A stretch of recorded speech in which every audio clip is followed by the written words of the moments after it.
Hi, this is Amy Novakuski with Ginger Snap Works, and Ivana Taylor, DIY Marketers, and happy Monday.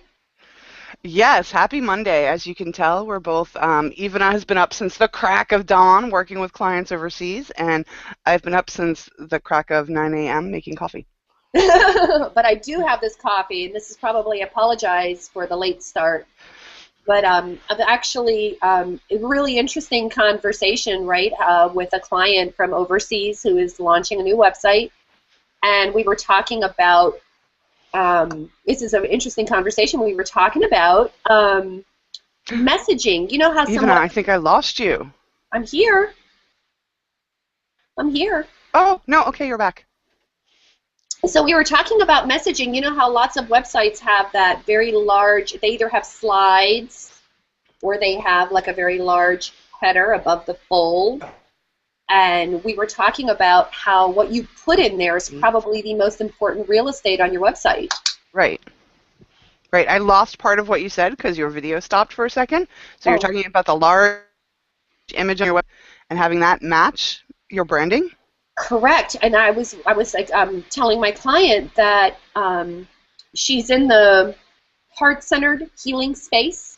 Right. And I said to her that uh, you have to speak to your client as if they were 12. So I said, imagine that you were going to tell a 12-year-old, what's possible for them.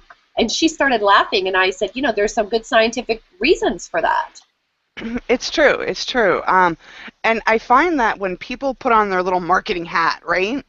That's the first thing that happens is they tend to get like too intellectual, intellectual about the work that they do. And Correct. that's great. You want to show off and you want to give people all the whistles and bangs, but here's like the simple like fact is when you get too smart, people tune out because they don't like to be made to feel like they're dumb. Right. And people are making decisions about you, with their lizard brain, right? So, and, one of the things I learned a while back, Amy, was that do you know that our human vocabulary, our adult vocabulary, literally stops at the age of 13, which is why you're supposed to write at a sixth grade level. Oh, One that's thing that interesting. yeah, right. Most of the vocabulary that we get, we're able to function by the time we're 13.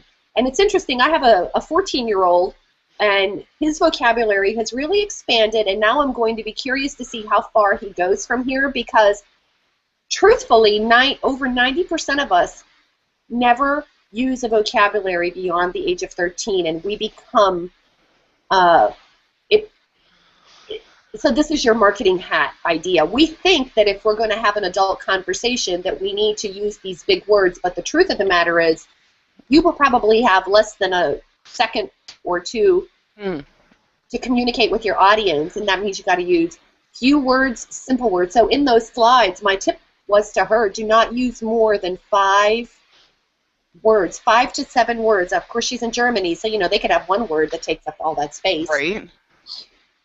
But the bottom line is you want to make sure that you get your meaning across in the simplest, fewest words possible and use some good images. Yeah, when I'm writing marketing copy, the thing that trips me up is like grammar structure. I will write a sentence that's like 3 paragraphs long. And it's totally grammatically correct, right? And that's just kind of like my natural writing style is to write complicated sentences. And in marketing copy, it doesn't work at all.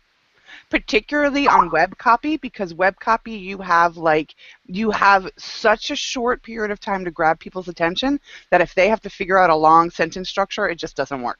It just doesn't work. So what was on your mind today to chat about? I want to do a little screen shares if that's all right with you. Sure. Because I want to talk about data.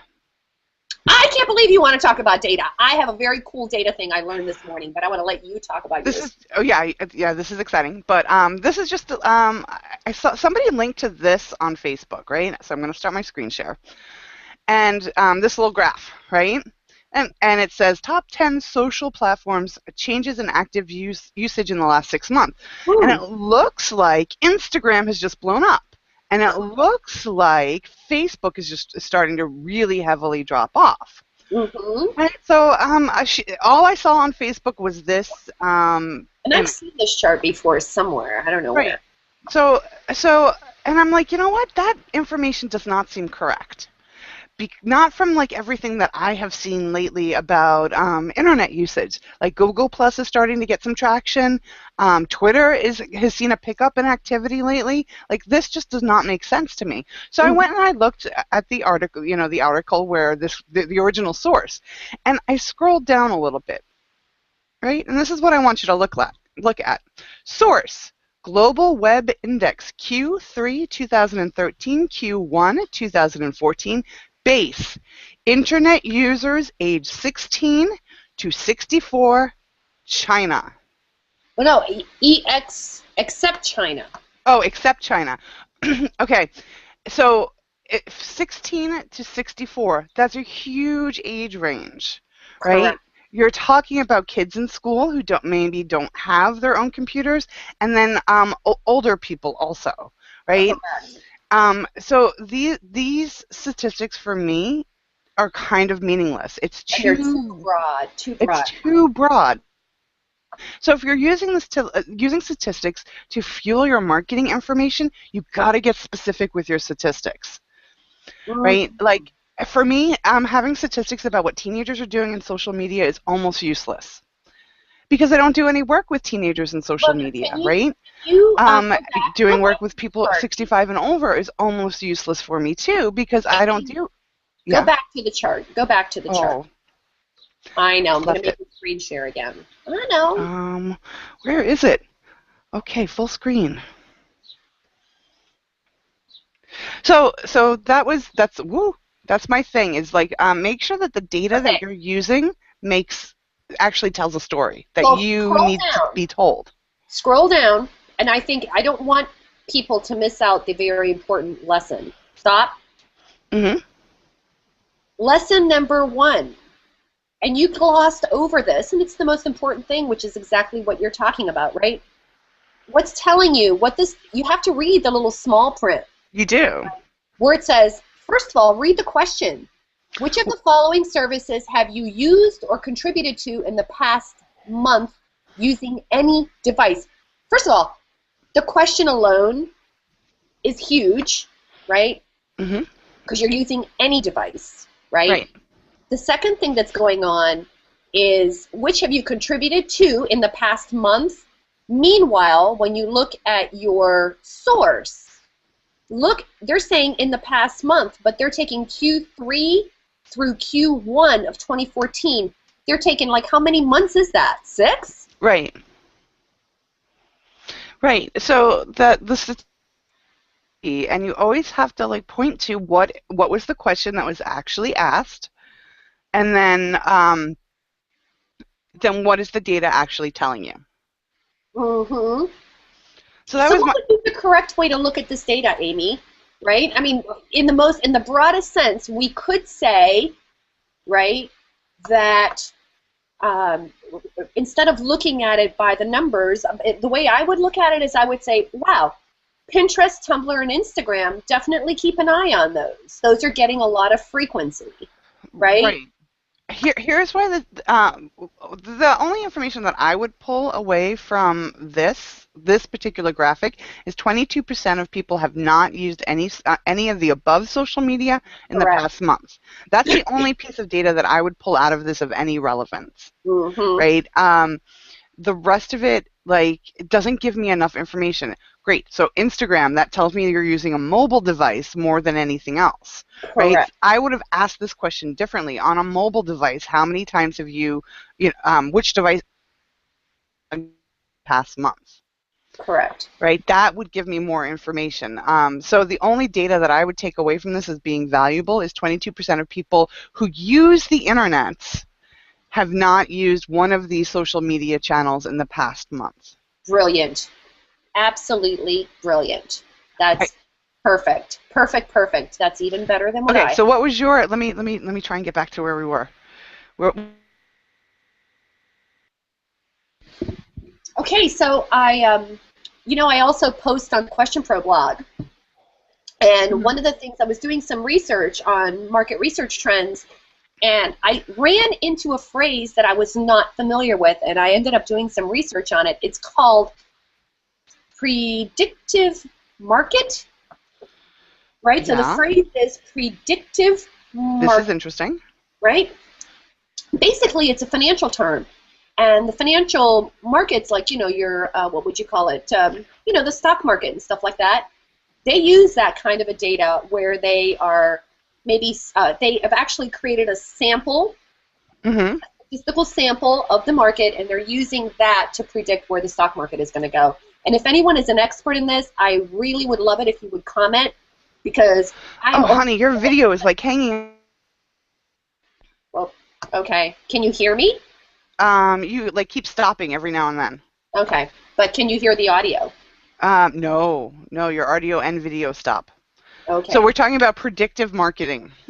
Predictive market. Yeah. Predictive market. So what that means is that you are creating, the Fortune 500 companies are doing this, and they're creative mini markets. They're creating mini markets so that they can predict trends. Am I hanging up again? Yeah. I see that where Sad so face. you're predicting. Okay, so you're sampling a trend inside a market. Correct. And you're creating a market, right? And so I asked myself the question, if I'm not a Fortune 500 company and I wanted to do some predictive market, create a predictive market, what would I do? And you know what my thought was? Oh, I would go Google. into a Google Hangouts, or even more, this is your area of expertise, woman, Facebook groups. Mm-hmm. Because I know, and one of the recommendations I had, thanks to you, was this Oh, idea. even I don't know. Other people who are viewing might be able to hear on it. Maybe it's a problem on my side, but you're like stopping every 3 words. So let's do this. Um, Should I refresh? let's make this the topic for next week because this is something that really interests me, and I can do a little research too. Because have you heard about Target predicting whether or not you're pregnant? I This don't is think so. Yeah, this is a story from a couple years back based on your Target shopping cart, right? So you hand your shopping cart in, Yes, and Target has come up with an algorithm based on the products that you purchase on a regular basis to predict before you actually know it whether or not you're pregnant. I get it. I've heard that before, so that's awesome. That'll be a fun conversation. Yeah, so let's set that up as our conversation next week. And we will talk about predictive marketing and how you can exploit it for yourself. Sounds great. All right, Amy. Okay, so this is Happy Amy Monday. Oh, thank you. This is Amy Novakuski with Ginger Snapworks. We take your social media from UGG to OMG. Even a Taylor DIY marketer, simplifying your marketing. Awesome. Thanks for joining me, Ivana. I'm going to go back to my coffee now. I'll talk to Me you too. later. Bye. Bye.